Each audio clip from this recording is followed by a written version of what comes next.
Hey there, have you ever seen the headlines like US imposes new sanctions on Iran or Western aim to cripple Russia and thought, what even are sanctions all the time? What are sanctions? Is it like blocking someone on Instagram but for countries? We hear about sanctions all the time. They are often used in hopes of pressuring a country into change. But here is the weirdest part.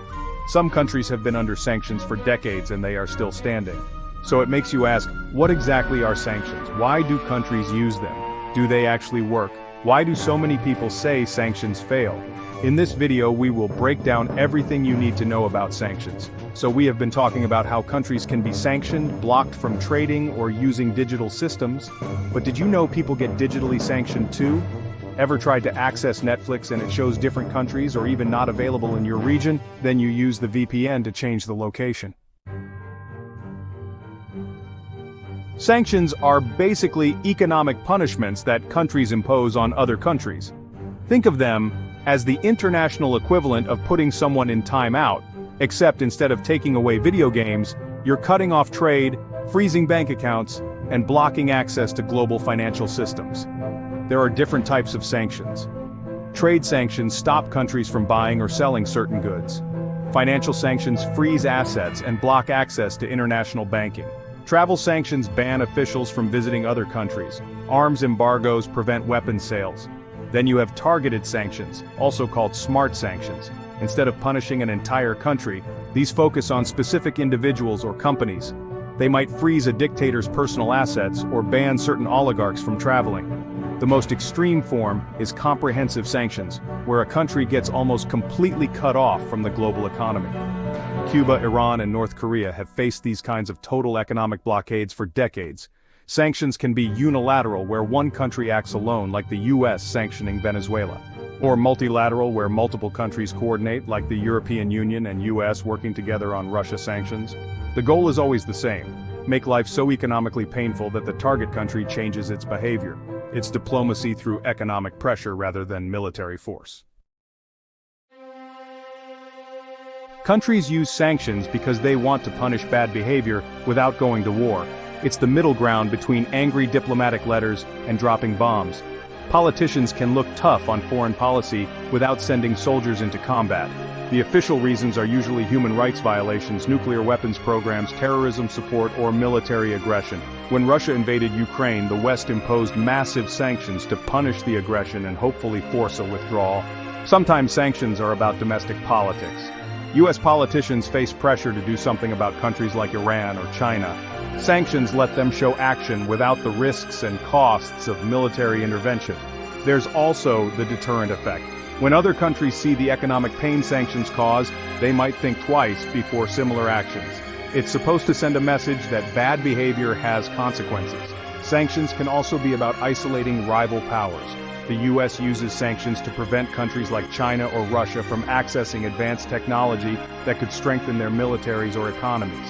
Another reason is alliance building. When the US imposes sanctions, it often pressures allies to join in. This creates a united front and makes the economic pressure more effective than one country acting alone. The track record of sanctions is pretty mixed, and it really depends on what you mean by work. If the goal is changing government behavior, sanctions succeed maybe about 30% of the time, according to most studies. Sanctions worked against South Africa's apartheid system in the 1980s. The economic isolation helped pressure the white minority government to end racial segregation. International companies pulled out, the economy suffered, and well, change eventually came. They also worked against Iran's nuclear program, at least partially. Years of sanctions brought Iran to the negotiating table and led to the 2015 nuclear deal, though that agreement later fell apart.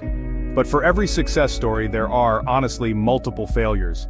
Cuba has been under US sanctions for over 60 years, and the Castro regime outlasted 11 American presidents. North Korea faces comprehensive sanctions but keeps developing nuclear weapons.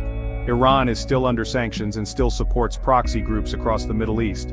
Russia was sanctioned after annexing Crimea in 2014 but invaded Ukraine anyway in 2022. Venezuela's government survived years of sanctions aimed at removing Maduro. The problem is that sanctions often make authoritarian leaders more popular at home. They can blame economic problems on foreign enemies rather than their own failed policies. This rallies nationalist support and helps dictators stay in power longer. Sanctions fail because they usually hurt ordinary people more than the governments they're targeting.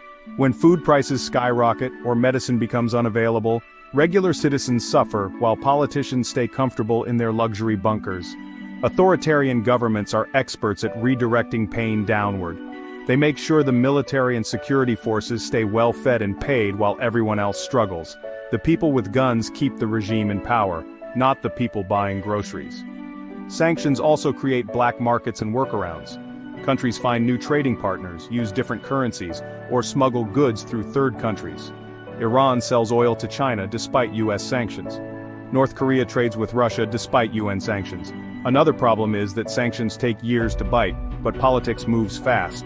By the time economic pressure builds up, the crisis that triggered the sanctions might be over or forgotten. Politicians want quick results, but economic warfare is a slow process. Sanctions can also backfire by pushing targeted countries together. Russia, China, Iran, and North Korea are cooperating more now partly because they're all facing Western sanctions. They're building alternative financial systems and trading relationships that reduce sanctions' effectiveness. Modern economies are also more resilient than in the past. Countries can survive longer under economic pressure by becoming more self-sufficient or finding alternative suppliers and markets. Sanctions work through the global financial system. Most international transactions go through US dollar networks that American authorities can control. When the US sanctions someone, banks worldwide often comply to avoid losing access to US markets. SWIFT is the messaging system that banks use for international transfers.